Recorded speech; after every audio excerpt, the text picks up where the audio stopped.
court is in receipt of a note from Mr. Davis as it relates to a question he had about some actions he had taken. I had a chance, counsel, for your understanding, I had a chance to talk with Mr. Davis, and he indicated there was no other issues with any other jurors as it relates to the note that he has provided to us. So juror number 1 has been excused.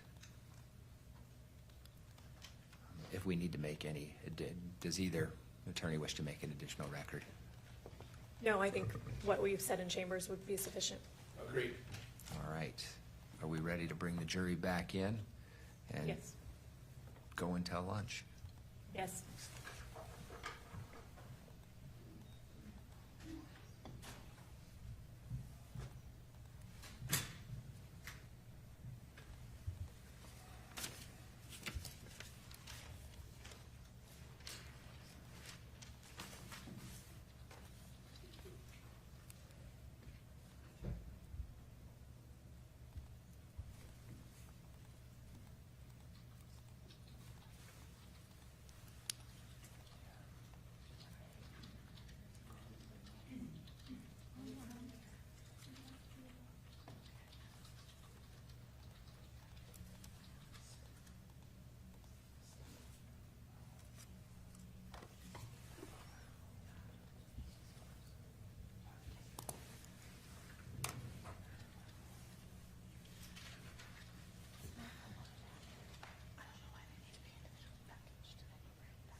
All rise for the jury.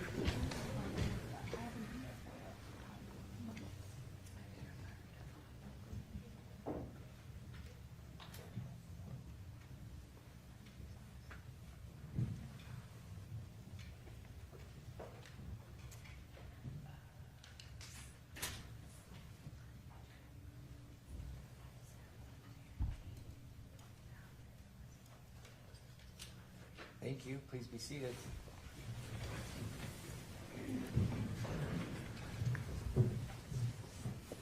Ladies and gentlemen of the jury, thank you for your patience. We are gonna start with our next witness and go until lunch. Ms. Thomas? Thank you, Judge. State calls Ranae Randall.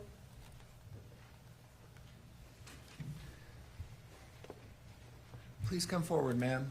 Come up here near the clerk and we'll get you sworn in.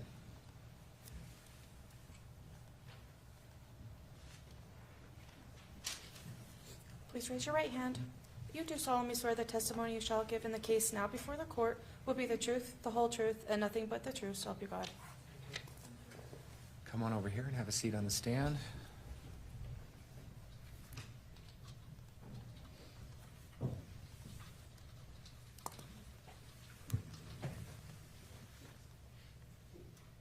We appreciate you being here. The only thing I ask is you keep that mic in front of you if you want to pull that down so we can make a good record and we're all able to hear. If you wander at all, I will remind you. So if you can just keep that in front of you, that will help. Thank you. Thanks for being here. Counsel. Thank you, Judge. Good morning. Would you tell us your name, please? Ranae Randall, Would you spell both names for the record? R-A-N-A-E, R-A-N-D-A-L-L. And thank you for being here this morning. I apologize for the delays in getting you in. Would you tell us, please, what city you live in? We don't need the address. He's in Utah. Are you a lifelong Utah resident? I am. Always in Utah County? No, Salt Lake. Originally? Yes, Okay. And then at some point moved down to Utah County? yes. How long have you been here?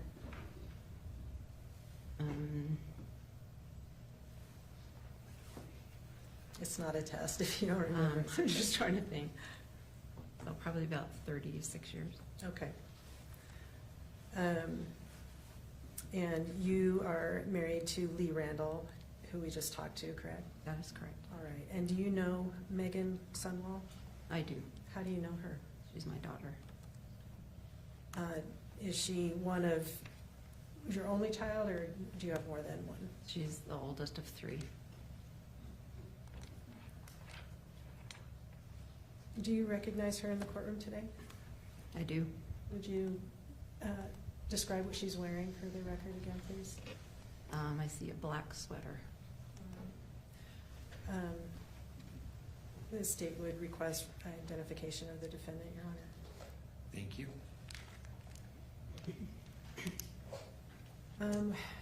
Mother-daughter, describe your relationship with Megan. I would say that we are very close. We've gotten closer. She's gotten older. A few years in teenage years, we're teenagers, but we've always been close. Survived those teenage years and got closer as she got older. Yes, All right. Were you also acquainted with Kacee Terry? I was. How did you get to know her? She was my daughter's roommate. Do you recall about the year that you met Kacee? It was probably about 2014. And when you initially met her, was it as Megan's roommate, or did you know her in some capacity before that? It's her roommate. How did you understand them to have met each other? I believe through work. When you got to know Kacee as Megan's roommate, where were they living? In Lehigh, in an apartment. Was it just the two of them? Yes. How long did that last? It was probably a couple of years until Megan got married. And what happened when Megan got married? She moved in with her husband. All right. Did Kacee and Megan live together at any point after that? Yes, Mitch and Megan let Kacee come live with her when she was too sick to work, or her family wouldn't let her come and live with them. Okay, you referred to Mitch. Who was that? Megan's husband. And you said that Kacee came and lived with Mitch and Megan when she got too sick. Do you recall about when that was? It was probably about 2018. How long did From there. Kacee live with Megan and Mitch? I'm not sure if it was a year, year and a half, 2 years, I'm not sure. All right, so nobody's going to pin you down to these dates, but approximately you think they lived together from about 2014 to 2016, and then again from 2018 to about 2020? Possibly. I'm not sure it was that long, but Okay, roughly maybe 2019. I'm not sure. 2019 or 2020? Okay. Yeah. What brought about the end of, you said the first time they lived together, Megan moved out because she got married. What brought about the end of their living situation the last time they lived together? Kacee's grandparents finally allowed her to come and move with them, as from my understanding. Your understanding was obtained from whom? Kacee. Okay, so she told you that her grandparents were letting her come to live at their house? Yes. And that was in roughly 2019 or 2020? Mhm. Yes. Did your family help her move to her grandparents' house? No, we were out of town. Where were you? What do you recall? We're in Jackson, Wyoming. Who was with you? Megan and Mitch and their son Porter.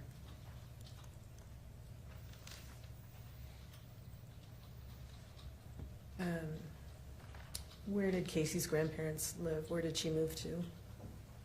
Highland, Utah. What kind of relationship did you have with Kacee? She called me her mom. Very close. She confided in me a lot.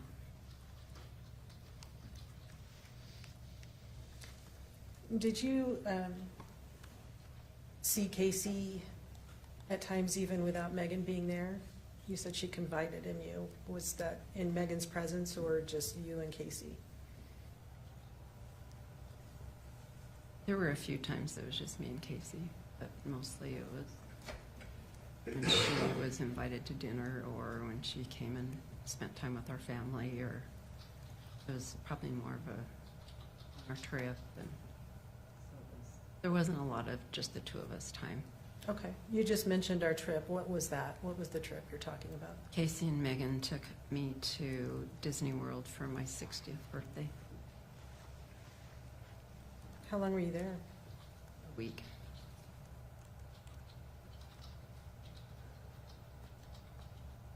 Did Megan pay for that? They both did. How did you get that information? They gave it to me for my birthday. Nice birthday gift. And so how did you arrive at the understanding that they both paid for the trip? They wrote it in a card. Okay.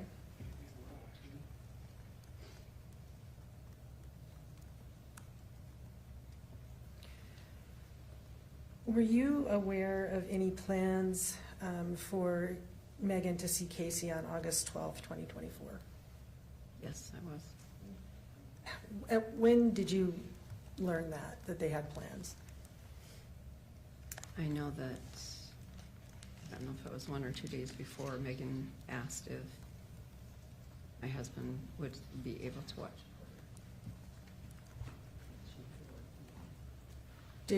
Did Megan contact you or contact your husband to arrange that? Okay, so you heard it through him. Mhm. All right. Was that a yes? Sorry. Yes. Thank you. So 1 or 2 days before, did she give you an explanation of what their plans were? She just hadn't seen Kacee for a while, so they were going to spend some time together. Did you also have plans with Megan that day? Yes. What were your plans? We were going to meet for dinner because her son was going to be starting kindergarten, so we were going to have a celebration of his starting school. Was that day also coincidentally your anniversary? No, Okay, it wasn't an anniversary dinner, no, just for Porter going to school? right. Okay.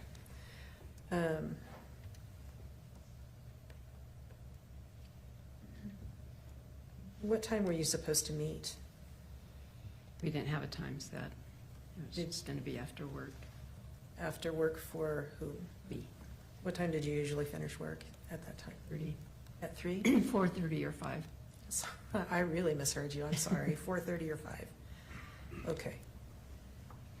And where were you going to meet? We hadn't decided yet. Would it have been, sorry, where was Megan living at that time? In Santa Quinn. Okay, so you were in Payson, she was in Santa Quinn, presumably it'd be in the south part of the county somewhere. Actually, I work in American Fork. Were you anticipating that they would come up and meet you in American Fork area for dinner, or did you think you would be down south? We weren't sure. We hadn't made definite plans, just that we were going to meet. Okay. At some point, did those plans change? Yes. What happened to cause the change in plans? Megan didn't feel like she should stay with Kacee, and my husband and I just went and met for dinner. How was it conveyed to you that Megan felt she should stay with Kacee? Through text. When was the first time you heard from Megan about wanting to stay with Kacee? It's about 4 o'clock. 4 o'clock. Do you recall a text earlier in the day that, well, let me just show it to you. If we could just show Mrs. Randall Exhibit 27, please.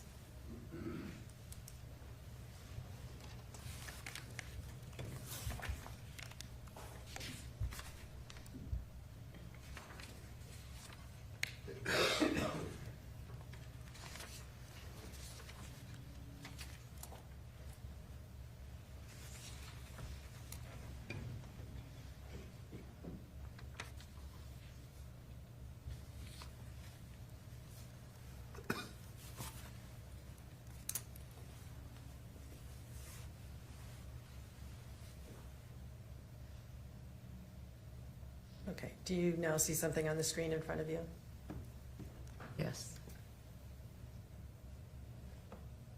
Do you recognize that document? Yes. What is that? We were just discussing where we were going to dinner. Is it the content of a text message? Yes.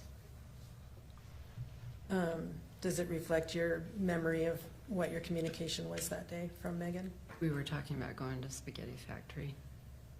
Okay, but before we get there, Oh. I have to jump through certain hoops. Sorry. Does this reflect your memory of what your communication was with Megan that day? Is it accurate? Yes. All right, state moves to admit Exhibit 27. No objection. Cobra received states 27, wish to publish. Yes, please.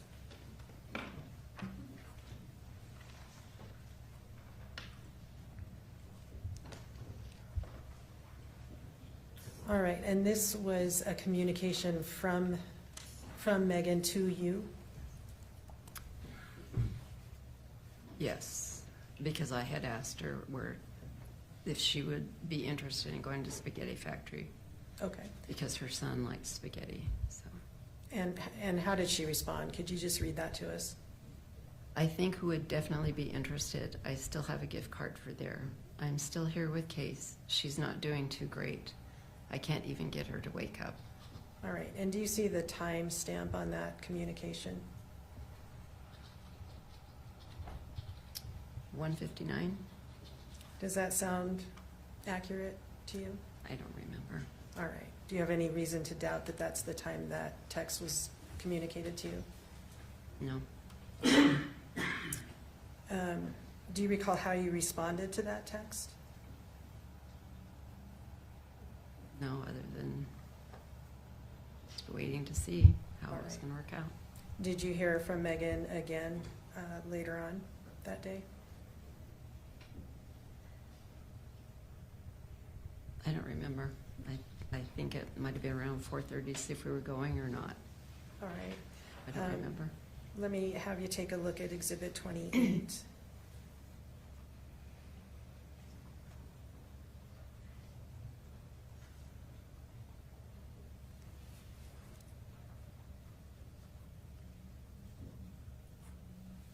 Let me just ask you if you recognize that communication. Mm-hmm. Yes. All right, and what is that? You want me to read it? Well, first, just tell me, is that a communication from Megan to you? Yes. And you recognize it from that day? Yes. All right. State moves to admit Exhibit 28.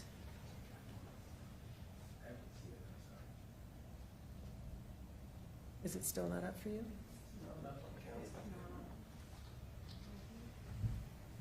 Looks like it's a monitor.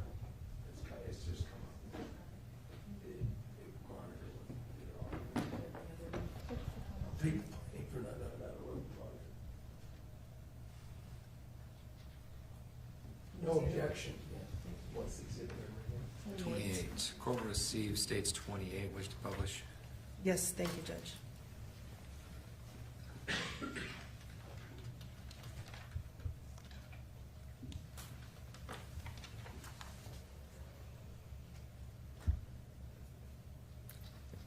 All right, could you, and this again was from Megan to you. Yes. Would you tell us what Megan said in that text? I don't think I'm going to be leaving here for a bit. I think she's going to pass. And what she did you understand her to be referring to? Kacee, And the time stamp from that communication? 4 o'clock. That's pretty accurate with your memory of that communication? Yes. All right, how did you interpret that? Well, I knew that Kacee hadn't been doing well. All right, did you take this as canceling your plans for the evening? Yes. All right.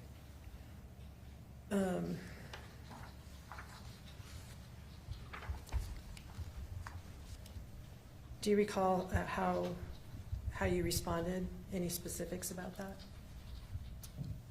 I asked her if she wanted Mitch to come be with her. How'd she answer? I don't think she didn't want him to come. And after that message, did you receive another communication either to you or to your husband from Meggan that night? I don't recall. Later in the evening, did Meggan contact you or Lee? Yes, Who did she contact, do you recall? me. How did she do that? Was it by call or text? Or something else?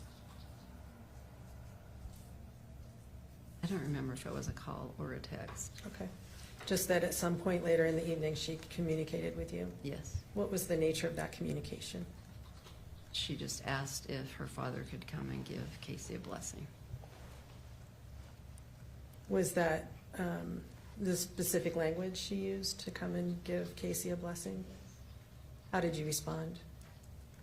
We turned around and went to Kacee's grandparents. Turned around from what? Lee and I went to dinner at Chick-fil-A, And what city was that in? Spanish Fork. Had you finished dinner? And Yes. okay, so you were headed home and then turned around? Yes. Do you have any recollection of the timing of that? It was probably, I'm assuming 7-ish, 6:30, 7-ish. And so you went, as soon as you got that message, you turned around and headed up towards Highland? Yes. Any idea how long it took you to get there? 25 minutes. All right. And where did you go? Kacee's grandparents' home. You knew where that was? Yes. How'd you know that? We visited Kacee there several times. How many times did you visit that home to the best of your memory?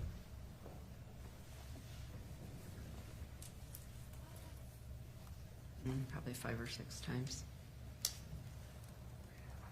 And that would have been between her moving there in 2019 or 2020 up through 2024? Yes. 5 or 6 times? Okay. What were the reasons for you having been there previously? Going to see Kacee.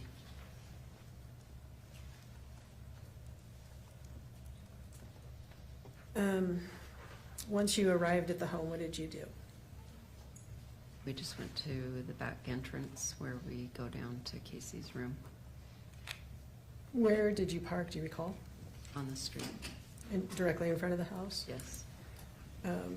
There's a circle drive that you could park in. Is that consistent with your memory? Yes. Did you park in that? No. Why not? Megan's truck was pulled in there. Okay. It was pulled in the front. And then in addition to that, there's a driveway along one side of the house? Yes. Did you park in the driveway? No. Why not? We just parked on the street. Okay. And you said you went around to the back of the house. Why did you not go to the front door? Because we always went to the back entrance. Kacee asked us to go. And on this particular day, did Kacee ask you to go to the back? No, All right. How did you, or why did you go to the back then? because we just always knew that's where they wanted us to go, so we didn't disturb the grandparents. Okay. So you went around the back and down towards the basement entrance? Yes. And once you were at that door, tell us what happened. I think Megan met us there, or we just walked in. You don't recall which one? No. Would you have knocked if she didn't meet you there? No, because they knew we were coming. Okay, so you just, either Megan met you there or you went in. What was the room? Can you describe that room that you first enter from that doorway? It's their kitchen area, All right, and then Kacee's room is down the hall. okay. So there's a kitchen area.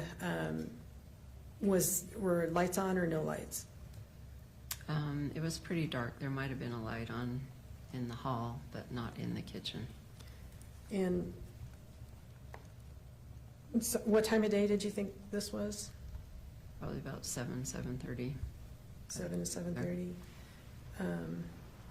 And that's in August, so would still have been light possibly? A little bit.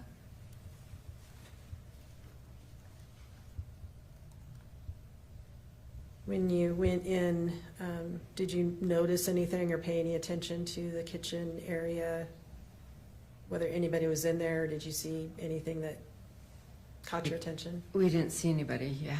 They have a taxidermy duck scene in glass. They kind of have to walk around, so. Is that situated right in front of the door, or how is that? Kind of off. Off to you're gesturing to your right. Would be as you're walking through on your right, yes. Okay. And the hallway to Kacee's room, is that also on the right? Yes, Past that display case? yes. All right. So you went down the hallway, what did you see?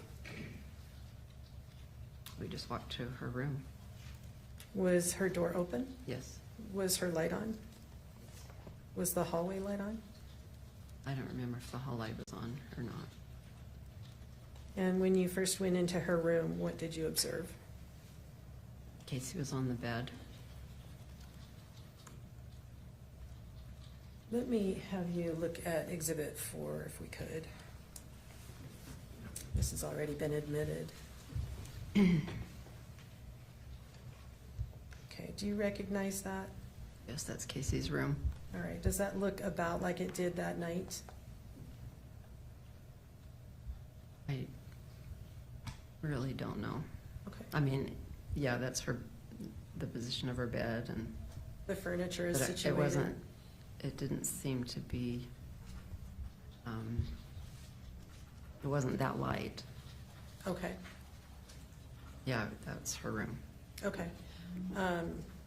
All right, the furniture is where you remembered it and those kinds of things? Yes, All right. The bed is situated in a way that the head could be either direction, is that fair to say? yes.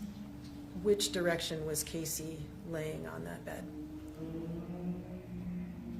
Towards the pillow. Which pillow? The head, oh, there is two pillows. She was towards the chair. Her head was towards the Okay. chair. All right. What was Kacee doing on the bed? She was asleep. All right. Would you say asleep or unconscious? I would say asleep. Did you try to wake her up? No, Did she ever wake up while you were there? no. What did you notice about her breathing? When we went on the trip, I learned that she has horrible breathing in her sleep, that she definitely needs the CPAP or some kind of breathing help, because it is a very deep rattle and almost very eerie. I didn't get to sleep much on the trip because of her breathing. All right, so you're describing an eerie, deep rattle breath, Yes, breathing. Okay. And that's what she was doing that night? yes, Was that the entire time you were there? yes. Were you alarmed by her condition? I was not. Why not? Pardon? Why not? Because I had experienced being on a trip with her, and it was the same. Okay. It wasn't anything that was alarming or different than when we had been on the trip in When this you- room. I'm sorry, I didn't mean to interrupt you. No, I just said it was the same as when we were on the trip, when we were trying to sleep, and breathing was exactly the same. When you were on the trip and she was breathing like that, were you able to wake her up? I never tried. All right, but she did wake up, correct? Yes, And this time, she didn't wake up? we didn't try to wake her. But while you were there and coming and going and noises going on, she didn't wake up? No. What did you do once you came into the room? I took a chair. Which chair? I think it was a folding chair that she had in her closet. Do you see the chair in this photo at all? I don't. All right, you think it was a different chair than the one closest to the door on the far right of the photograph? The rolling chair? Yeah, No, it wasn't a rolling chair. it was a folding chair. Mhm. Do you recall anybody sitting in that rolling chair once you No. came in? It stayed empty? Yes, All right. Where was Megan? in the recliner. Did you notice anything by the recliner? There was a small table. Is the table in the photograph? I believe that's the table right there. On the far left side of the photo? Yes. It looks like it has a cloth on it and a green thing. Yes. Is that the one you're talking Yeah. about? Yes. All right. Was anything on that table? I think there was a little lamp. Did you ever notice a treat box there?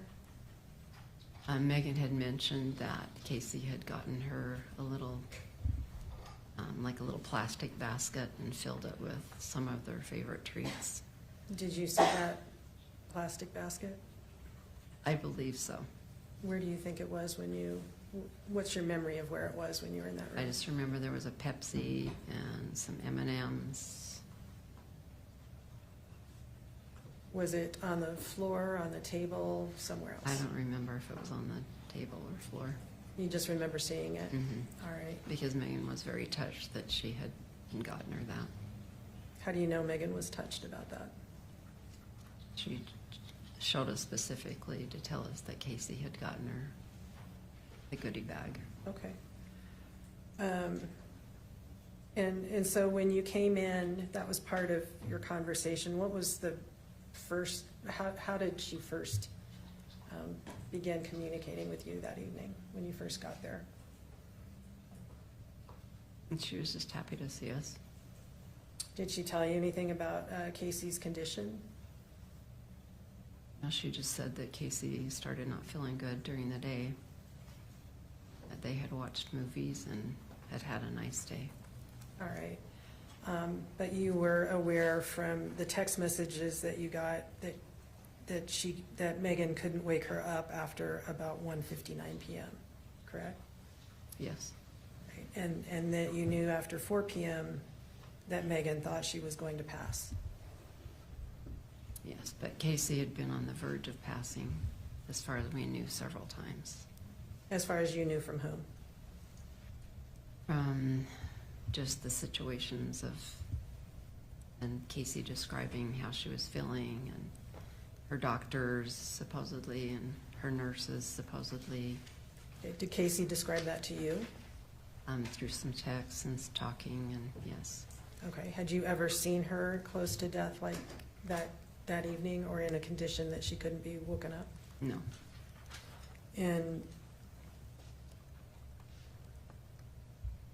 And so Megan told you that she hadn't been doing well, and that was the extent of her explanation about what was wrong with Kacee that night? but we had always known Kacee not to be doing well. Okay, and that was consistent with what you had learned about Kacee through the time you knew her? Yes, Did you notice any medications that caught your attention? no, Did you notice any syringes in the room? I did not. Did you consider calling 911 for Kacee?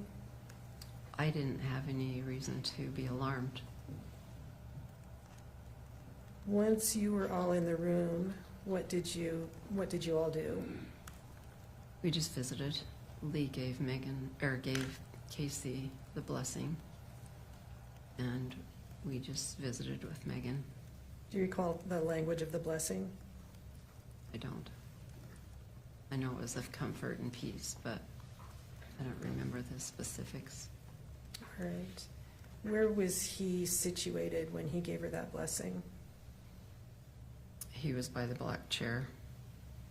Near the head of the bed, Yes, standing or sitting? standing. And where were you at that point? I was on that gray rug chair, folding chair. All right. And what about Megan? Where was she? She was over by the black chair as well. Did either you or Megan participate in the blessing? No. We listened. Was that the first thing that happened when you came into the room, or was that later on after some time had passed? It was about 5 minutes after we had come. And after the blessing, what happened? We just stayed and visited with Megan. Visited about what? What her and Kacee, the shows they had watched, and the series that Kacee liked. They watched a couple of episodes from that. Megan said that they had watched that evening or that day. That day, yes. What was the series, do you recall? I don't remember. When you arrived, or when you responded to the request to come give a blessing, how long were you planning on staying? We weren't sure. Did you have any idea in your mind what you would do after you got there and did the blessing? Played it by ear. Okay. How long were you there? Probably an hour and a half. What brought you to leaving the room? We were asked to leave. By whom? Kylie. All right. Did something happen before that?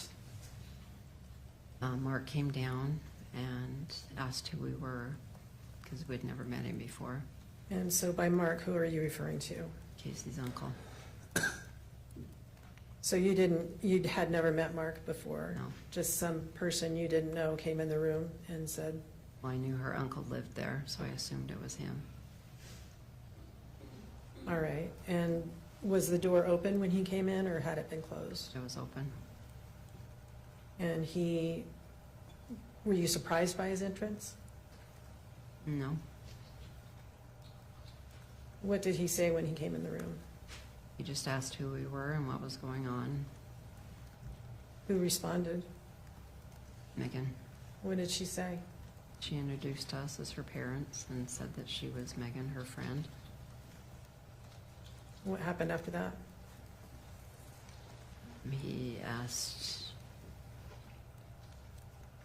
about Casey's breathing and what had happened, and What did Megan tell him? that Kacee wasn't feeling well and was very nauseated, and so she took a pill for nausea and then went into the bathroom, and she was in the bathroom for a long time, and she was trying to get her to come out or to see if she needed help. She finally got her to open the door, and Megan got her out and helped her lay down. Did Megan tell Mark about what time that had happened? I don't recall. But you knew from your conversation with her that it had to have been before 1:59 p.m. when Megan told you that Kacee couldn't or wouldn't wake up. Is that accurate? Mm-hmm. Yes? Yes. Okay. Did Megan tell Mark that it had been 6 or more hours since Kacee had laid I down? don't remember. And after Megan told Mark that, what happened? He said he was going to call Kylie. Why did he want to call Kylie? Protection cause speculation. Thank you. I'll rephrase. Did she say why he wanted to call Kylie? He just said he wanted to talk to Kylie. All right. And did he, as far as you know? Yes. Was that in your presence? Yes. Did he call on his phone or someone else's? His phone. His phone? He had that with him? Mm-hmm. All right. That's a yes. Yes. Thank you.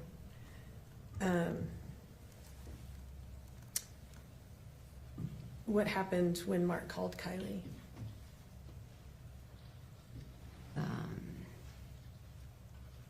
He told her that Kacee was breathing very deeply and that he was not going to let her die in his house.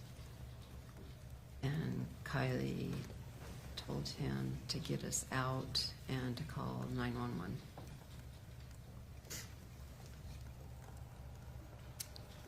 Was that, could you hear that, or was that something you were told later? No, I could hear it.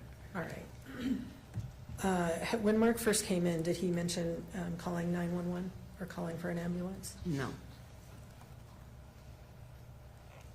All right, so the first thing he did was call Kylie, and Kylie told Mark, from what you could hear, to get you out of the house. Yes. What happened after that? He left the room. Mark Yes. left the room. And Do you know why he left the room? I don't. Okay, he left the room, and what happened? And then Megan called Kylie and asked her if she knew that Kacee had a DNR. And that was when Kylie told Megan that she was going to destroy her and to get out of the house. And again, that was something that you heard from where you were standing? Is that a yes? Yes. Sorry, I was talking over you. I apologize.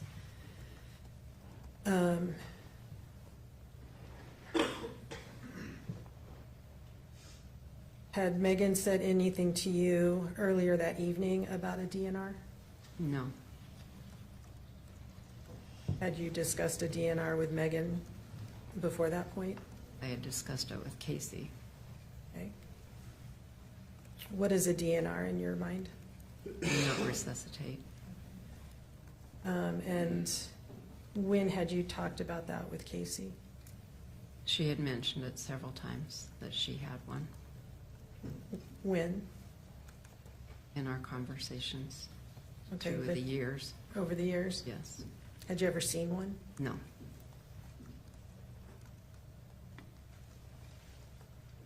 All right, so Megan told Kylie she had a DNR, and Kylie said to get out of the house. Yes. All right. What did you do at that point? When we could hear the ambulance coming, we left because we didn't want to have a scene or cause any problems. Okay. You didn't leave as soon as Kylie said to leave? Well, it was shortly after that we heard the sirens. Okay, so the times all kind of merged together, I guess? Yes. All right.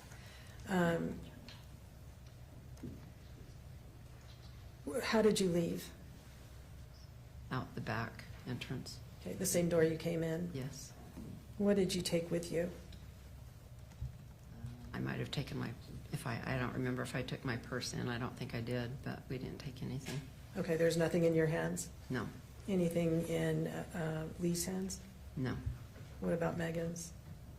I don't believe so, but she probably had her purse. What about the treat box? I don't recall.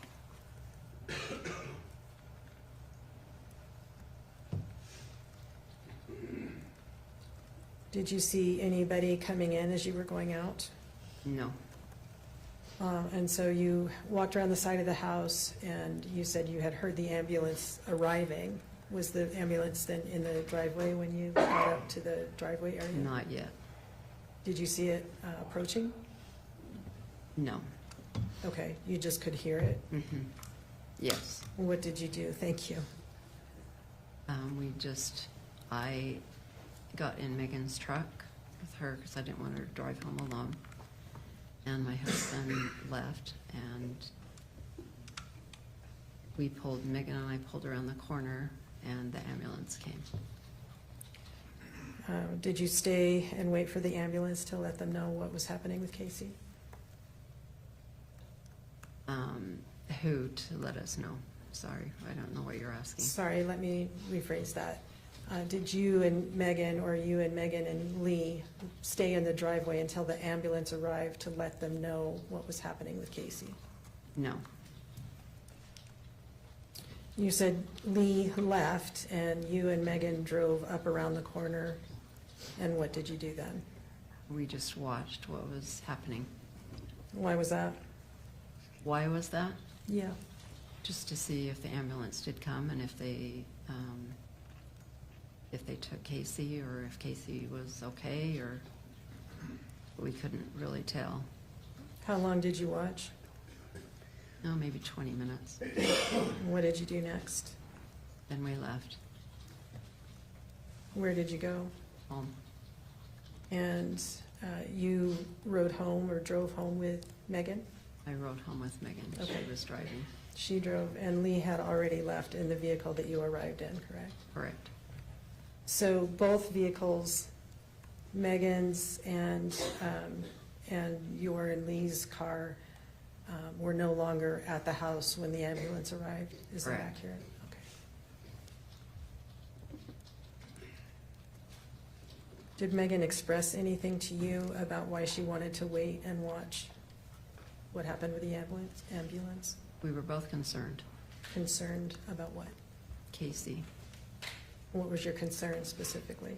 that she was going to be okay. Is that what Megan said? We both discussed it and talked about it.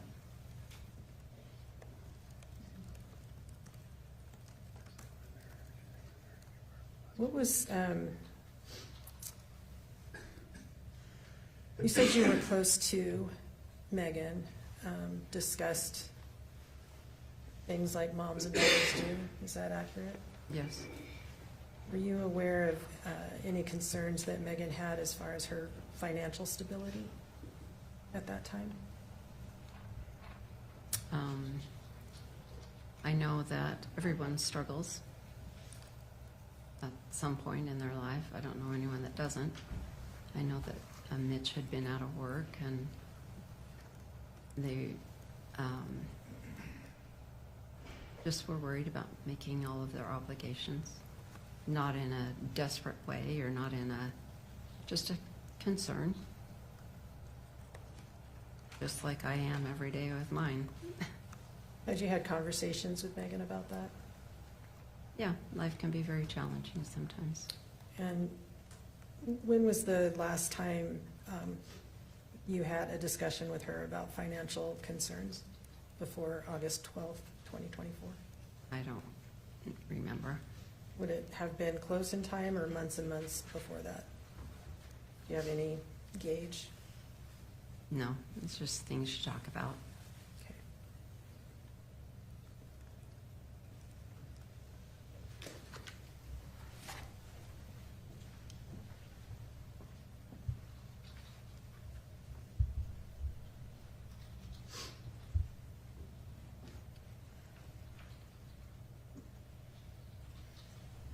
Let me ask you about your understandings of how Kacee was doing over the years, and you said that she had been doing poorly. Who showed you those texts that indicated she was not doing well? Kacee texts me all the time.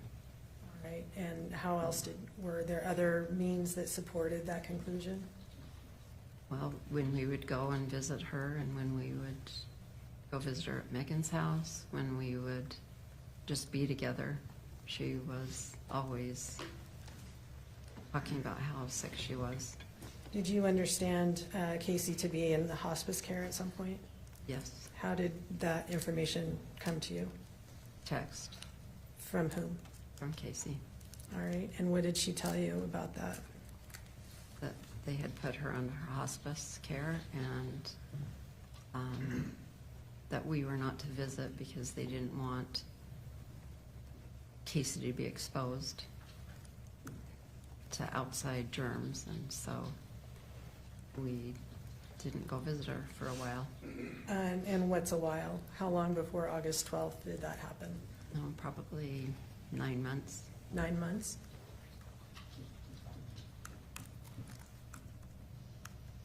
All right, so you had not seen Kacee since at least December or January 2023 into 2024 then? Probably. We dropped her Christmas off to her, but we didn't go visit her. Did you see her at that time? Did not. Just dropped off? Yes. Okay. And as you were leaving the house, did you see Mark again Leaving the house when? on August 12th, 2024? We did not. Okay, you don't recall calling Mark despicable? Oh, I'm sorry. I do remember walking by him and I didn't call him despicable. I just said something to the effect that he didn't realize what a special friendship they had, and how Megan was probably the most important person to Kacee. Why was that important to you to say to Mark? Because I didn't appreciate how he was speaking to Megan, and just that whole interaction of his family with Megan, of what we had known, or what Kacee had told us about her family. Up until that point, Yes.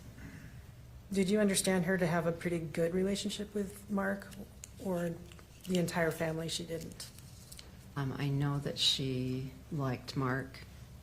I know that, or I don't know, but she led us to believe that she had no relationship with her family, that her family's relationship was very toxic. They were very mentally and emotionally abusive. And they really did not have much to do with her.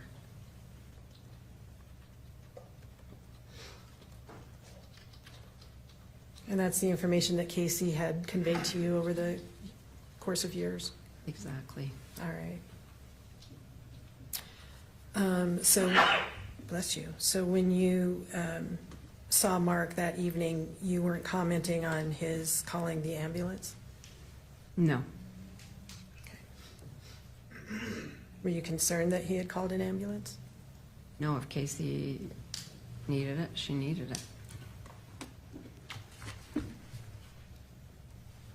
Thank you for your time. I appreciate your being here. Any estimate, Mr. Williams, of how long you spend on cross? Same amount of time you did with Mr. Randall? Not probably, Judge, but I don't think it would probably burden anybody to take a break now and do it any more surgically after lunch. Ms. Randall, will you be able to come back after lunch? Yes.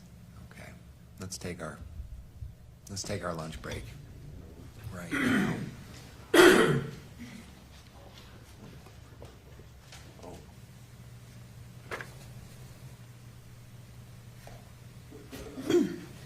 All rise for the judge and jury.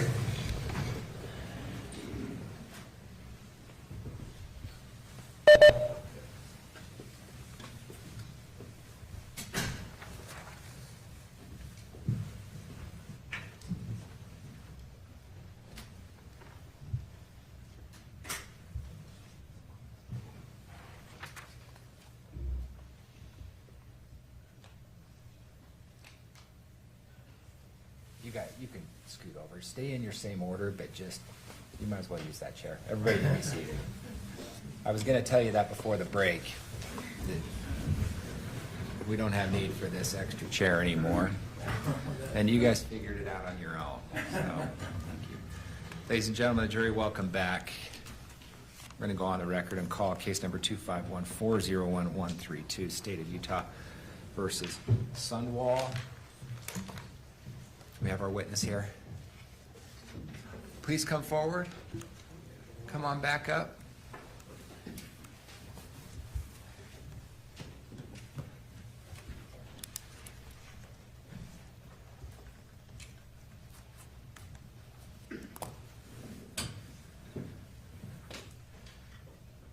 Ms. Randall, I appreciate your patience with this, with the lunch break and everything else. So thanks again for being here. Keep that mic in front of you. Believe we are about to start cross. Thank you, Your Honor. Hi, Ranae, how are you doing? Good. Holding up okay? Yeah. Thank you. You bet. I'm really not going to take you back to August 12th, 2024, with the exception of just one thing, okay? Okay. Because it was sort of towards the end of your testimony where this issue was brought up, about a remark that you may or may not have made in some fashion to Mark as you guys were leaving the house on the 12th. Okay? You had said you had explained it a bit, but I'm not sure it was fully understood, at least by me, so I'm going to go back there. You agree that when you and Lee and Megan, after having been told in no uncertain terms to get out, made some comment about the circumstance to Mark, right? Mm-hmm. Yes? Yes. And so when you were reminded of that, it sounds like you sort of disagreed with some of the wording that was assessed to it, but that you did make a remark to Mark Farnsworth that you were upset with how things were being handled, I think. Is that a fair characterization? Yes. And you were upset about it, you said, because, well, strike that you said, you were upset about it because they were intervening in what you thought was Kacee's desires, right? In a way, but I was upset with the way the family had treated Megan. And I'm going to get to that. You were of the belief that if she was going to pass, and I'm going to talk about this a little bit more later, I guess in a broader way, but that if Kacee was going to pass, Kacee did not want to be saved, did not want to be medically resuscitated. She wanted to pass into the realm of her Heavenly Father, right? That is exactly correct. And then you made a comment to Mark. Did you feel like they were interrupting that desire that you understood that Kacee had by getting in and intervening in the process as the family? No, I was upset with they didn't know what a good friend Megan was to Kacee. So Many, many years. at the point that, I get it now, I think maybe, at the point that you're making the comment and walking out past Mark, this drastic phone call between Kylie and Megan had already occurred. Yes. All right, and the caustic and inflammatory nature and the reaction you saw in Megan caused you to be upset that that was being done by the family. Yes. All right, and you had started, at least on this, explaining it then, that the reason then, what you knew then, what you thought you knew then, was that Kacee's family was very abusive to her, right? Yes. You then thought that, I think you said it was emotionally abusive, right? Mentally. Mentally abusive, is that right? Yes. That they had refused to welcome her into their home for a period of time? Yes. That they were mean to Kacee? Yes. That the grandparents didn't want her around, those sort of things, right? Okay, so when you left the room that day, that's what you understood about how that family was and how they treated Kacee, right? Yes. And the reason you believed that on that day is because for years that's what Kacee had been telling you, right? Yes.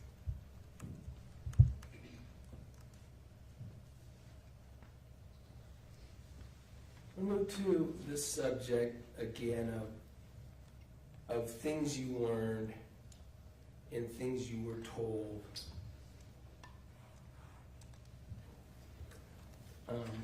by Kacee about herself in a situation. You haven't been able to sit in here because you're a witness, and until someone testifies, they don't get to sit in and watch their trial, right? All right. So I might have to help you a little bit along, but the jury's going to already know some of the stuff we're talking about. And it is this subject. From as early as the time of your 60th birthday, getting to know Kacee was getting to know a person who told you directly that she had terminal cancer, right? Yes. Told you directly about suffering from that, right? Yes. She told you in connection with that she wanted to pass away, right? Yes, many times. Many times over years, right? Yes.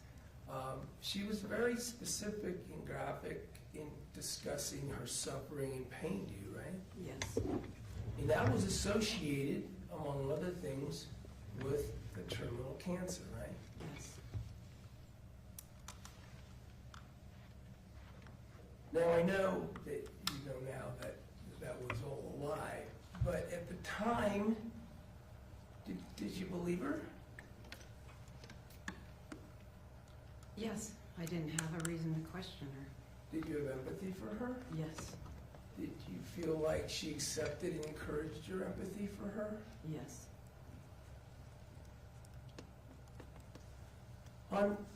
In particular on the subject of this, whether she would ever want to be resuscitated, whether she wanted to pass to relieve her suffering, the subject of a DNR was brought up today to you. And you had said, Kacee repeatedly over the years told you she did not want to be resuscitated. We just covered that, right? Right. And in fact also said, with regard to her medical situation, hospital and such, that she had a DNR, an actual DNR, right? Yes. And you believe that and took it to heart, just like the other things that she said? Yes, I didn't have any reason to question her. So over these years, did you strike that?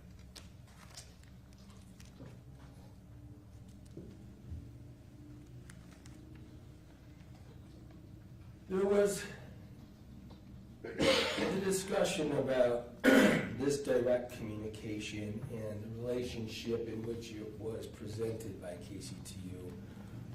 As a mother to Kacee, right? Yes.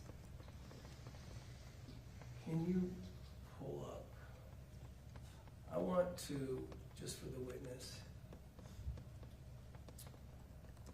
show you a text string and ask you to look at it.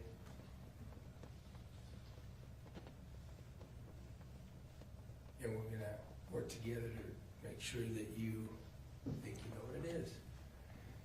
You see on the screen that is in front of you a text that is from Kacee girl to someone named Meg's mom. And there's a number by Meg's mom. Did you know that she had you in her phone as Meg's mom? Yes.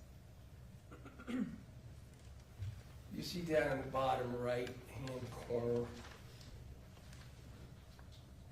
the date was, on this particular text, was May 14th, 2023.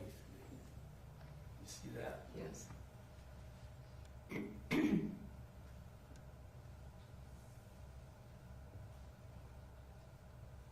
going to move.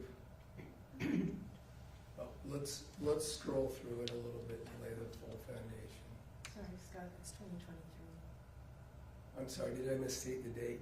I thought I said May 14th, 2023. Can you see in the bottom right?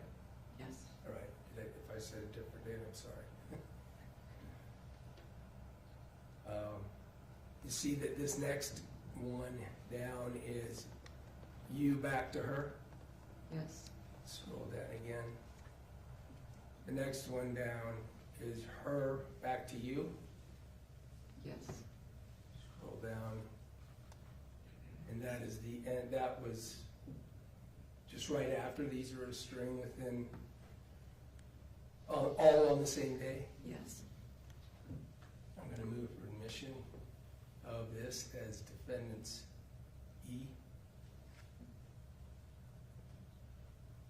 Ms. Thomas? No objection, Judge. Thank you. I'm going to request to publish it. Court will receive defendant's exhibit E. Apologize for interrupting. Now, one of the things that you had talked about, her telling you, we've already covered about the cancer, misery, the wanting to pass, and also you had testified about on the subject of hospice, right? Yes. That came and went, years she would talk about that occurred, right? Yes. It occurred with various providers coming and going, being available and such, right? Yes. And that was directly from Kacee to you at times, right? Yes. You also had communications, I think you said, with Megan about it sometimes too. Yes. But I want to use this to help clarify the sorts of things as far back as May of 2023 that Kacee would say to you and how. So we'll go back to the top here, the first of Defendants E. Mother's Day. She sent you a text on Mother's Day, right? Yes. Or at least about Mother's Day. Yes. I didn't double check whether this is the actual Mother's Day. Happy Mother's Day, Mom. Your kids are sure lucky to have you as their mom, and I'm incredibly grateful to have you as a mom figure to me as well. Thanks for being a part of my life and treating me like I am one of your kids. You have no idea how much it has meant to me. I sure miss you.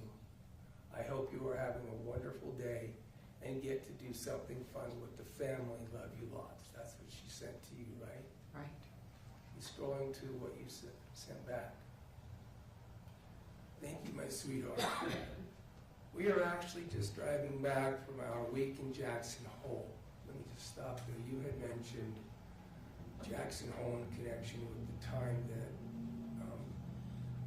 Kacee actually moved out. Remember that? Yes. Was this an annual trip that you would take? Yes. We've had a week timeshare for 45 years out there. So this is 2023. I won't ask you if you remember Mother's Day you went there, but it sounds like, does this refresh your recollection that that's one of the timeshare trips you were able to take? Yes. It's always the same week. She said, I miss you. You interpret that as she knew you were in Jackson Hole. Yes. We usually go this week, but every once in a while the calendar puts us a week ahead of Meg's. She is going this week. I think about you and wonder how my girl is so much. I hope you're doing okay. I love you, Kacee. That's what you said, right? Yes. And scroll to what Kacee said back to you in relation to Mom. Meg's Mom. On or about Mother's Day. Long, right? Yes, I'm going to read it anyway. From Kacee. Lucky. That sounds fun. I hope you guys had a good time. Be careful coming home. Honestly, I haven't been doing well at all. A couple of weeks ago, I ended up losing a ton of blood because the stents that I had in my spleen ripped out. So I had to get a whole bunch of blood transfusions and then surgery to have new stents put back in. After that, I started getting really sick and having fevers like 104, 105. And it was just so sick I couldn't even stand up to walk. So my hospice nurse talked with my doctor and he came over to my house to see me and he talked me into going to the emergency room so they could run some tests because we had talked about having me get admitted to the hospital to be put into an induced coma and get medications to help me pass away because they've been giving me those medications at my home on hospice and I still haven't passed away. And honestly, I think it's because my anxiety is so high and I'm afraid to die. I don't want to die alone, and I'm alone here at my grandparents' house. Like I'm downstairs in my room by myself and they don't ever come down and check on me. And so I've just had really bad anxiety and depression. Like it's so bad, all I do is cry and can barely even bring myself to come out of my bedroom.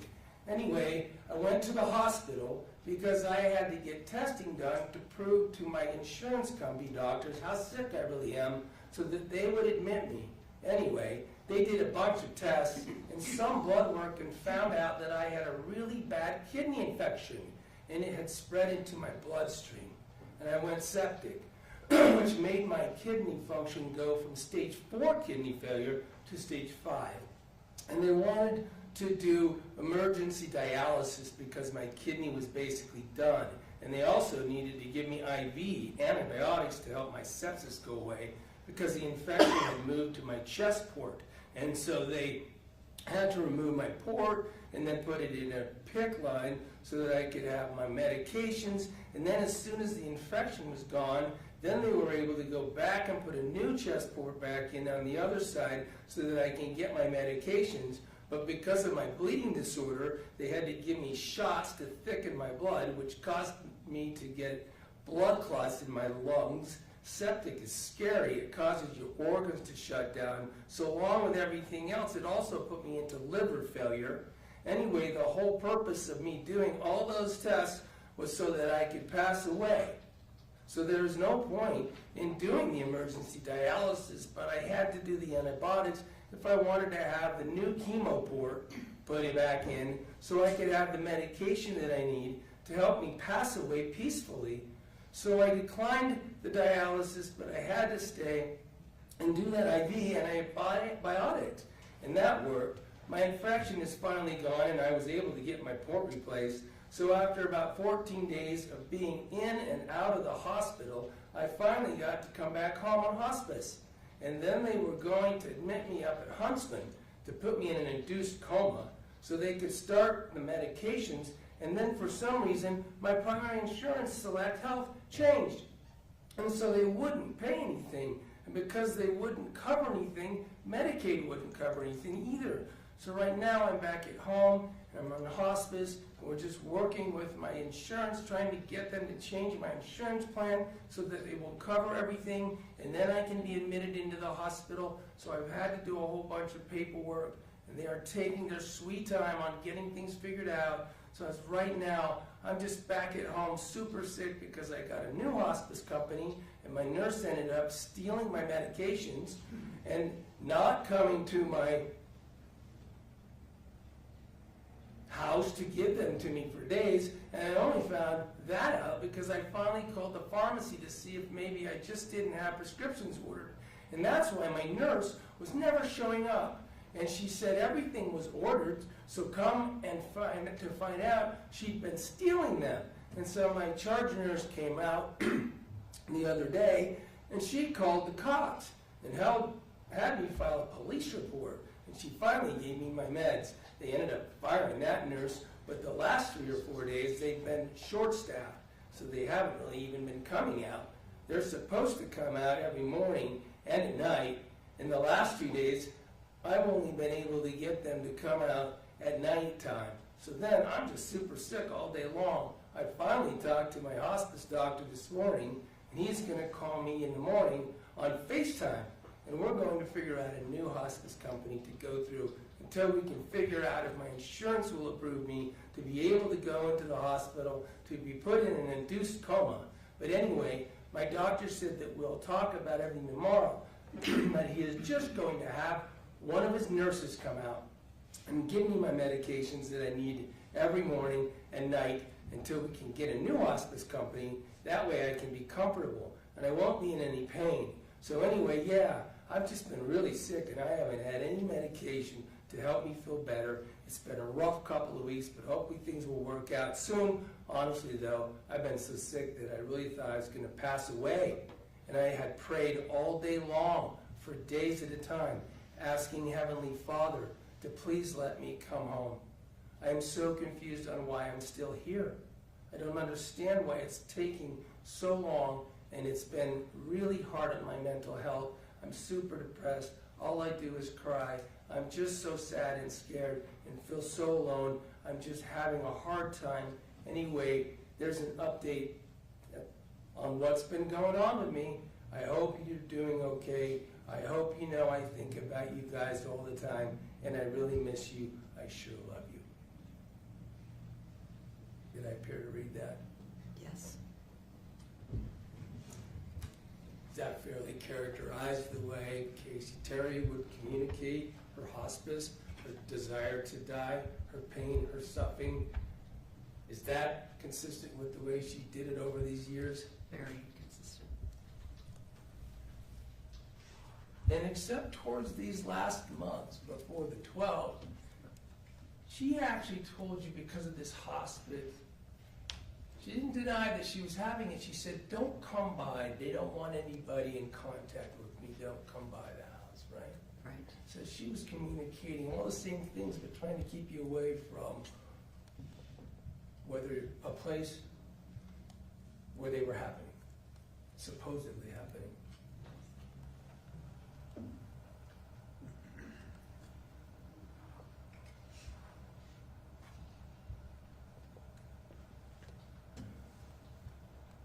It's been a while since that day. You know now that all of that, all those years was a lie to you, including Mother's Day. Yes.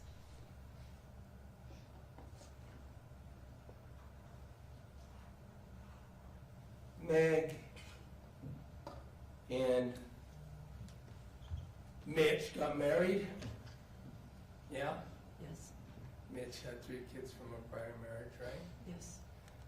They both tried to work as much as they could. Do you agree? Yes. You asked a question about finances. And I think your answer was, life can be pretty challenging at times, right? Yes. And that can mean financially challenging too, right? Yes. You had their ups. Sometimes things were going better than others financially, right? Yes. Mitch did tax preparations, can be seasonal, right? Yes. Megan worked various jobs, right? Yes. Did you understand her to always work full-time? Yes. And Mitch to do everything he could to work full-time? Yes. Sometimes times were hard, Yes. sometimes times were better. Yes. But overall, as these ebbs and flows happened over the course of their life together, was it pretty much a constant that it was never too high or too low? Yes. You always had your family support? Perfectly. You know where to have a lot of friends that also agreed to be in a supportive position for them? Yes.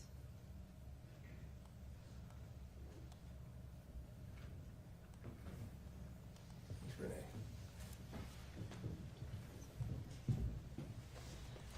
Redirect. Very brief, Judge.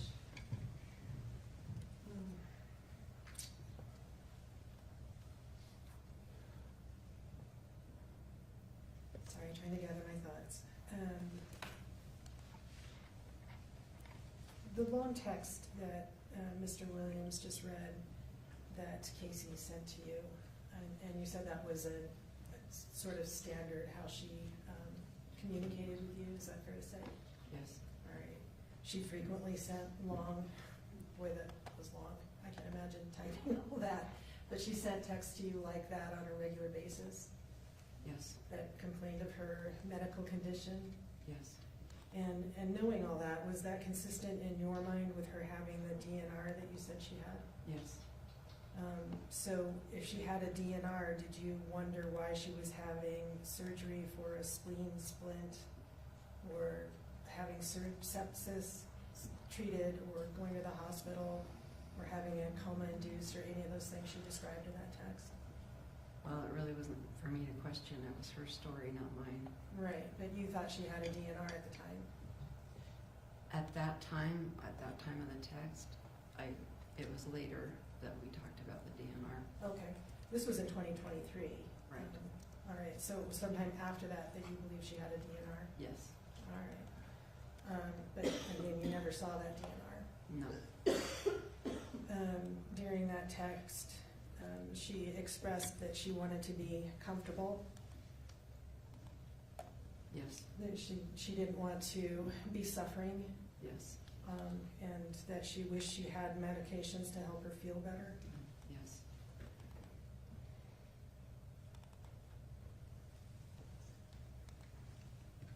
You talked about financial ups and downs. You understood that Megan had lost her job in January 2024, Yes. and did she have some concerns about finding a new job? No, she was very well trained. All right. She also had some concerns about her husband's child support increasing, Yes. and some concerns about owing taxes that year, Yes. and having her car being involved in an incident that ended up totaling her car, Yes. and that was quite expensive, right? Yes. Okay, and that was all in 2024, Yes. before August 2024? Yes. In all of these times that Kacee expressed to you,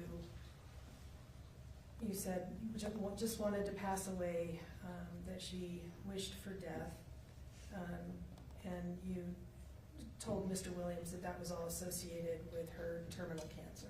Is that accurate? Yes. Did she ever tell you that she wanted to commit suicide? Yes. And how did you respond to that? We listened. We suggested that she get some help, counseling, to go see her bishop, just speak with someone who is a professional, because I wasn't. Okay. You didn't ever suggest a means of doing it, right? No. Did you ever suggest that you would help her do so? No. That's all I have.